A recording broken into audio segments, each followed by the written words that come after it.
I have officially finished season 3 of Buffy the Vampire Slayer, and we're going to talk about the last 3 episodes: the prom, graduation day part 1, and graduation day part 2. So from this point on, there will be spoilers for those of you who haven't watched Buffy yet, and if you haven't, you should.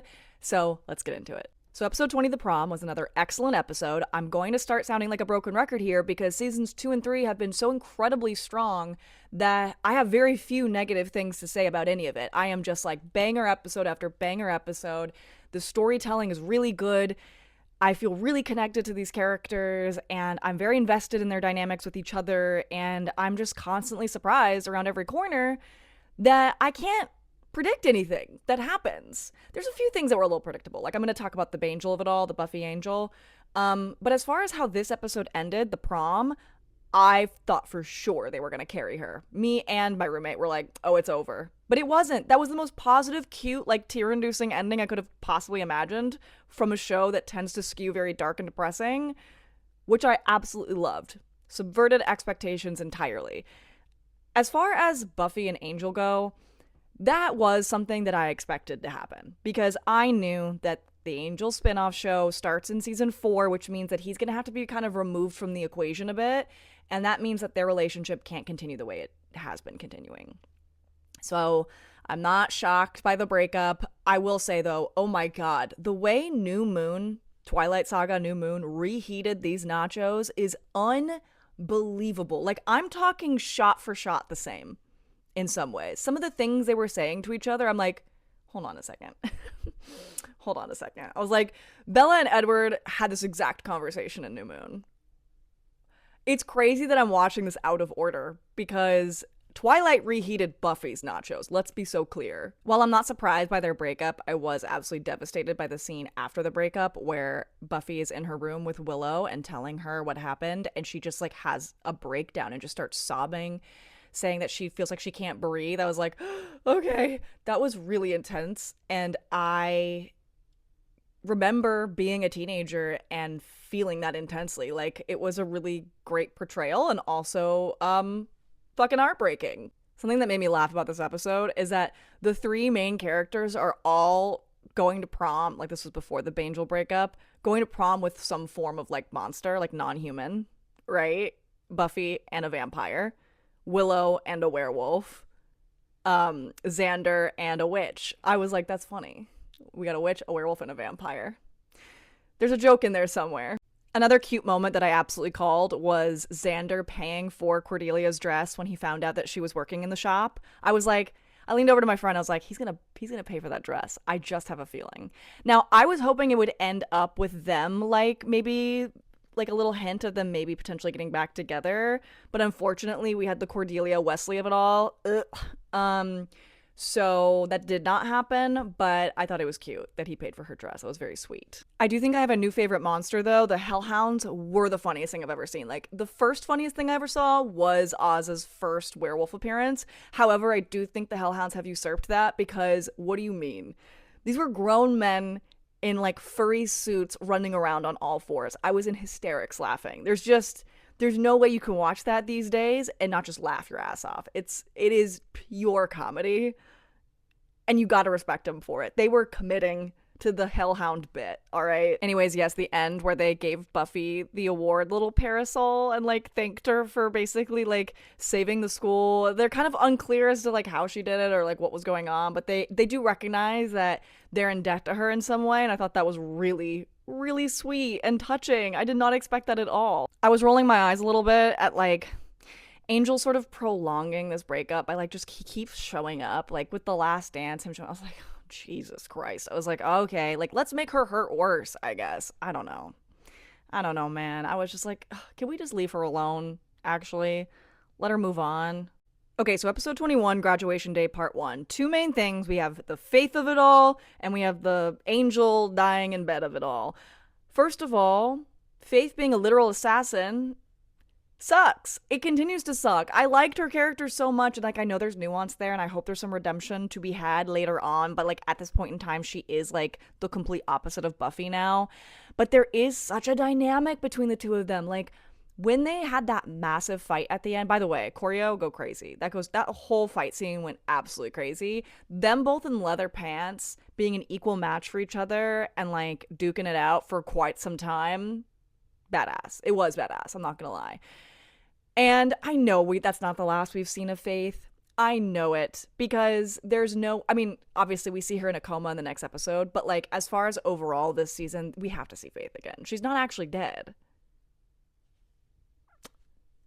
So, until I see her dead and it's permanent, I don't trust that that's the last we've seen of her. Anyway, um so yeah, Angel being poisoned, being pathetic, dying in bed, hallucinating, all that jazz. We gotta ring out his last moments on this show because he's about to have his own show. I got it. I was like, okay, but like this is good because it really is propelling the story in terms of Buffy like wanting to go after Faith. So like makes sense.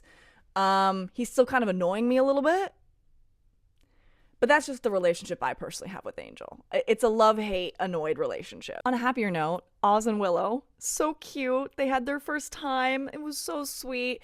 I want you all to know, and has to do with both part 1 and part 2, I was convinced the entirety of Graduation Day part 1 and 2 that they were going to kill Oz off. I was like, it's a wrap for him. He's saying all the like buzzwords, the like our future and like it's blah blah blah. You know what I mean? Like when a character starts speaking like that and you're like, oh my god, he's done for. Like you can't say those things as a character because almost immediately the narrative will get rid of you.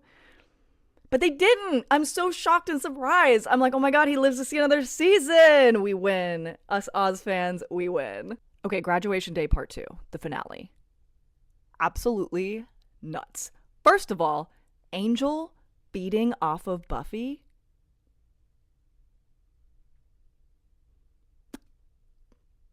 Wow. Lot of things to say about that.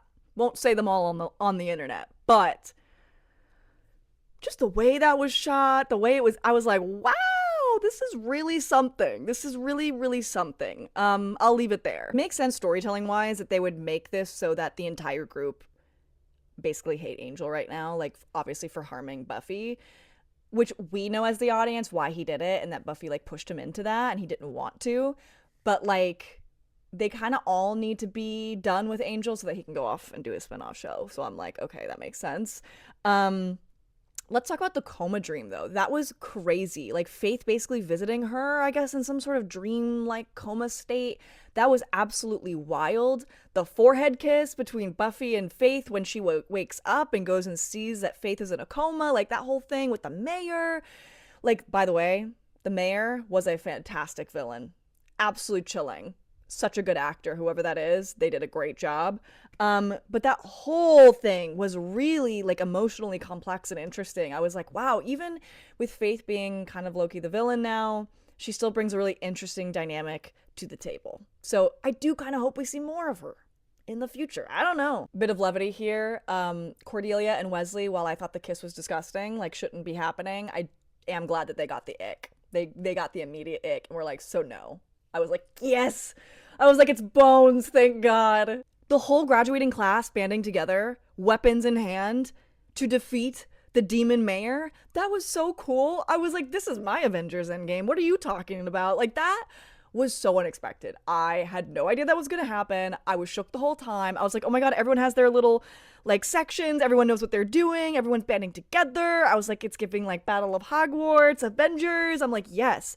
So see, I get now why they took this creator and they gave him Avengers years later. I was like, okay, like he really has proven, personality, problematic history aside, like just craft alone has proven that he can do that.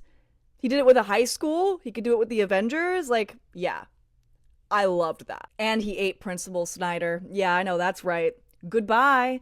Won't miss you at all. Fantastic. Like, even the cute moment at the end where Giles, salvaged her diploma and was able to give it to Buffy was so symbolic. He's such a father figure.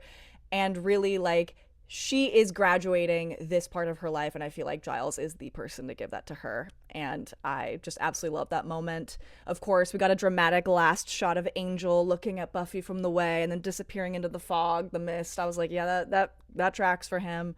Off to go do his spin-off show, I suppose. And they blew up the entire high school. That was crazy. That was absolutely nuts. Like, what a way to end the chapter of them being in high school and entering their young adulthood into college. Like, I'm so excited for season 4 to see where they take these characters in this story. I will be interspersing Angel, many of you have asked, and we're going to see how that goes, at least for this next season. And I just overall really, really enjoyed watching season 3. Fantastic TV. And I will be posting more shortly as soon as I get into season 4. So stay tuned. And thanks for watching and following along. And I'll see you in the next one.